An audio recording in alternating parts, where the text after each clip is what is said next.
Halo guys, Assalamualaikum. Semoga hari kalian menyenangkan. Dan kali ini gue mau bilang makna batin yang menjadikan peran ayah atau pemimpin menuju ke tahapan yang lebih baik. Dan jika diibaratkan seorang ayah adalah pimpinan dari sebuah organisasi atau rumah tangga, berarti yang gue coba sampaikan kali ini kemungkinan relate dengan kondisi kita yang saat ini ya. Bagi seorang ayah ataupun pemimpin itu harus bisa menghadirkan 6 makna jika ingin memaksimalkan perannya sebagai seorang ayah ataupun seorang pemimpin. Pertama, itu bagi gua adalah kehadiran hati. Kali ini nemenin gua sambil nyuci piring ya. Kehadiran hati. Dengan kehadiran hati, maka pemimpin ataupun ayah mengetahui apa yang ia sedang kerjakan, apa yang ia pikirkan, dan yang dipikirkan itu tidak berkeliaran ke hal yang lain, sehingga ia tahu dan dia tidak akan pernah lalai.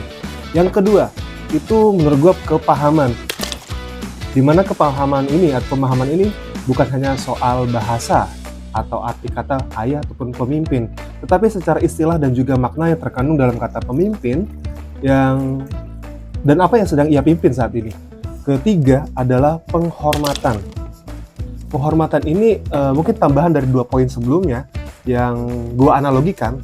Ini dengan kondisi seorang raja yang dapat mendengarkan secara langsung suara rakyat atau keluh kesah rakyatnya, kemudian menghargai makna pembicaraan rakyatnya dengan baik, tetapi ia tidak menghormati rakyatnya. Nah, yang keempat, ini adalah rasa takut yang timbul dari sebuah penghormatan. Rasa takut yang gua maksud ini bukan bersumber dari seperti kalian takut pada ular, kalian takut akan miskin, ataupun yang lainnya. Jadi ini ibaratkan takut kepada seorang raja yang adil dan terhormat. Atau ibaratkan Zoro hormat kepada Luffy, dan rasa takut yang mungkin dapat dipahami bahwa itu bersumber dari sebuah rasa kemuliaan.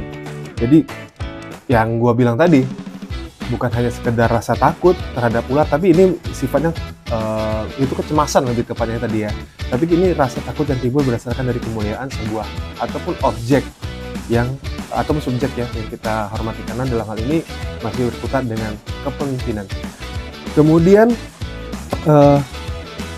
kehadiran hati, kemudian pemahaman, kemudian rasa takut, dan yang kelima ini dari pemimpin adalah harapan. Ini merupakan makna tambahan dari keempat poin sebelumnya atau keempat makna sebelumnya. Karena sebagai seorang pemimpin ataupun ayah dalam hal konteks keluarga berharap mendapatkan balasan yang lebih baik bukan dari sesama manusia tentunya, tapi cukup dari Tuhan.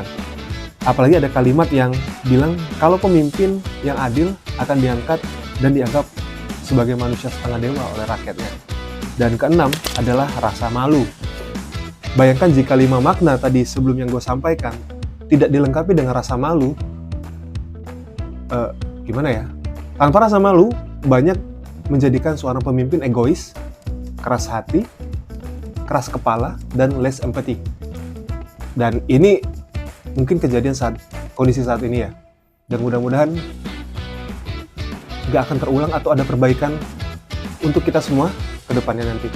Oke, gue mau lanjut lagi ke kegiatan dan dunia gue, isekai gue lagi, cuci piring. Sampai ketemu lagi di kesempatan berikutnya. Mudah-mudahan kalian bisa support dan juga reaktif ya, bukan reaktif ya, mengirimkan komentar ataupun tanggapan kalian di kolom komentar. Dan jangan lupa subscribe kanal ini atau channel ini jika kalian berkenan dan juga sependapat atau mungkin tidak setuju, itu gue lebih welcome. Assalamualaikum warahmatullahi wabarakatuh.